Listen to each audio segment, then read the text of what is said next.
Hey there, friendlies. How's up? Welcome to what I assume will be the last episode of my Essence of Bushcraft Cocktails series. This is number 4. This one's based on vodka.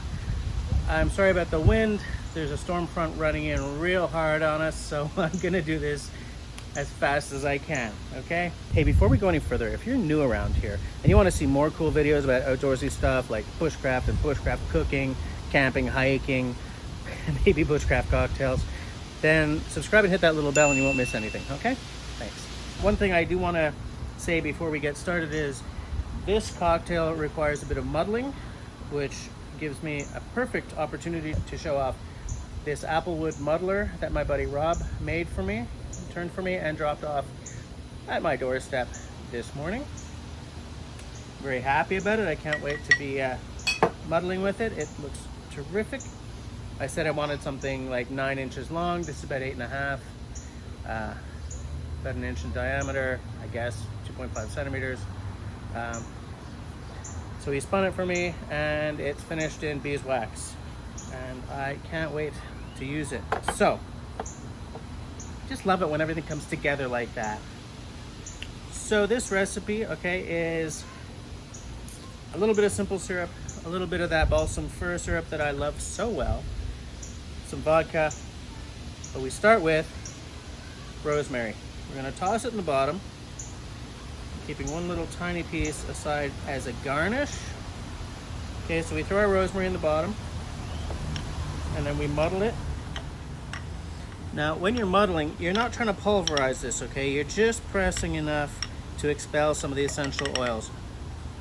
It smells great, but as you can see, it's not destroyed. Okay, I've just pushed on the leaves a bit to express some of the oils. Now that that's done, I'm going to add a 1/2 ounce of the birch syrup. Now the next thing we're going to do, and I'm a little ambivalent about this step, to be honest with you. We're going to add a little bit of simple syrup. Now here's the thing. These syrups have sugar in them. So the only simple syrup I'm going to add is a barspoon, which should be about 5 milliliters, okay?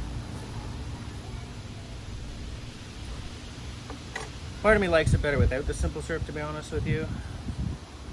I feel that maybe I just keep adding it because a cocktail is supposed to be 3 elements, right? Your spirit, your sweet, and then your bittering agent or your major flavoring agent.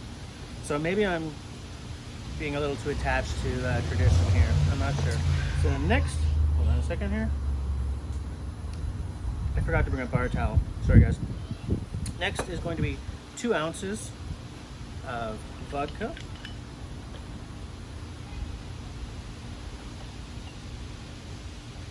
Vodka. Honestly guys, I'm using Absolute, but it doesn't matter what vodka you use. If you're the type to spend big on Grey Goose or whatever, fine, all the power to you, but you don't need to. Vodka is distilled down until there's no flavor. Any flavoring you have in vodka, any character, should be something added in like a buffalo grass or something. So long as your vodka is flavor free, it's fine. You don't need to spend big on this. So now we're gonna add some ice.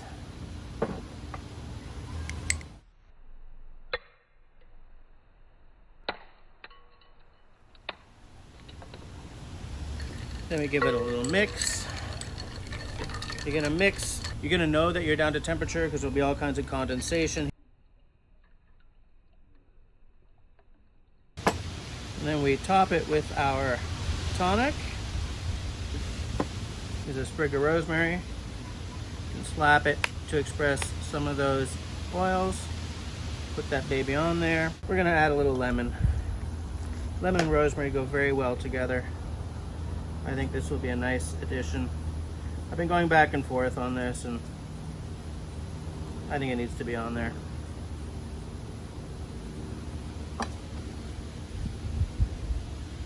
So there you go.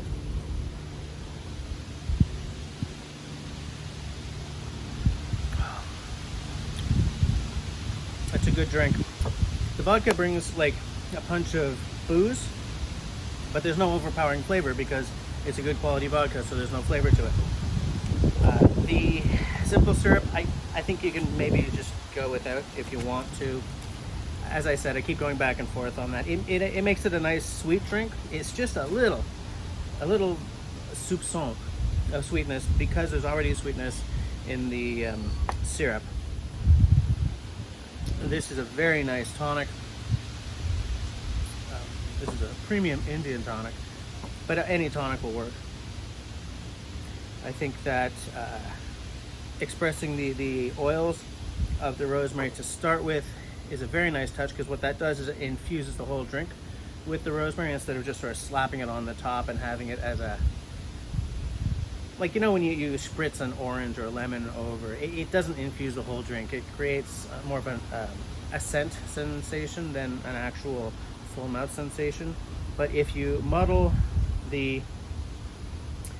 your botanicals in the bottom of the glass, it infuses the entire flavor, but not in an overpowering way. Think of something like a mojito, you know? Anyways, I'm not sure what to call this. I was going to call it the Raindance.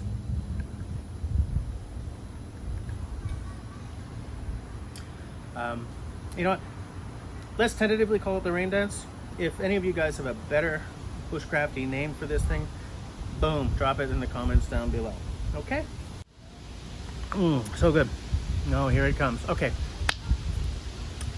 That's all she wrote. Thanks for hanging out with me on this potentially last cocktail video. Maybe not, depends on you guys. Let me know below. As I always say, if you like what I'm doing, then please get the conversation started down below. This week, 2 questions for you, it turns out. 1, is this drink called the Raindance, or is it called something else, bushcrafty, or something with rosemary in the name? I don't know. 2nd, should I make another one of these videos? Do any of you have a suggestion about a spirit to base it on, or just a bunch of flavors that you like and you want me to experiment? Oh, here we go. Okay, and aside from that, leave me a smiley thumb. If you don't like what I'm doing, leave me a frowny thumb. Thanks for watching, guys.